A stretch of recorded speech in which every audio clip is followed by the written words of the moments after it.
ఓం సాయిరామ్. జై శ్రీరామ్.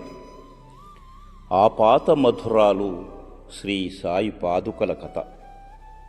శ్రీ నానాసాహెబ్ అవస్థీ నాటి రోజులలో బాబాను ప్రత్యక్షంగా సేవించుకున్న భక్తులైన శ్రీ పిఆర్ అవస్థీ అలియాస్ దాజీ సాహెబ్ అవస్థీ గారి కుమారుడు. శ్రీ నానాసాహెబ్ అవస్థీకి తరుణప్రాయంలో శ్రీ బాబా యొక్క ప్రత్యక్ష దర్శన భాగ్యం లభించింది. దాదాపు 3-4 సంవత్సరాలు వారు బాబాను ప్రత్యక్షంగా సేవించుకున్నారు. ప్రస్తుతం సంస్థాన్ వారి ఆధీనములో బాబా యొక్క పాదుకలు ఏవైతే ఉన్నాయో ఆ పాదుకలను పునేరీ పాదుకలు అంటారు.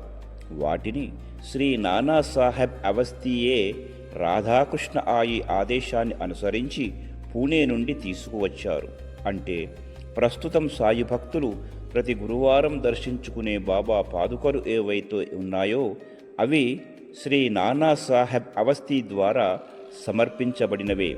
ఇకపోతే ప్రస్తుత సందర్భంలో ఒక ప్రాముఖ్యమైన విషయం ఏమిటంటే బాబా ఎన్నడూ పాదరక్షకులు ఉపయోగించలేదు. వారు ఎల్లప్పుడూ ఒట్టికాళ్లతోనే నడిచేవారు.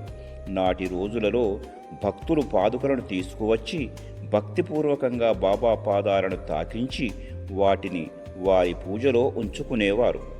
అలాగే శ్రీ నానాసాహెబ్ అవస్థీ తీసుకువచ్చిన పాదుకలను కూడా బాబా పాదుకలకు స్పర్శింపచేసి వాటినే బాబా పాదుకలుగా పూజించేవారు. చావడీ ఉత్సవ సందర్భంగా రాధాకృష్ణ ఆయి ఆలోచన మేరకు మసీదు నుండి చావడీ వరకు బాబాను పల్లకీలో కూర్చోపెట్టి ఉత్సవంగా తీసుకువెళ్లాలని మధ్యప్రదేశ్లోని ఖాండ్వా ప్రాంతానికి చెందిన నాయిక్ సోదరుల ద్వారా పల్లకిని తెప్పించారు. కానీ బాబా ఎన్నడూ ఆ పల్లకిలో కూర్చొనలేదు. దానితో నానాసాహెబ్ అవస్థీ తీసుకువచ్చిన పాదుకలను ఆ పల్లకీలో ఉంచి చావడీ ఉత్సవ సందర్భంగా పల్లకిని చావడికి తీసుకువచ్చేవారు. ఇప్పటికీ అదే విధంగా జరుగుతూ ఉన్నదని ప్రతీతి. ఓం సాయిరామ్.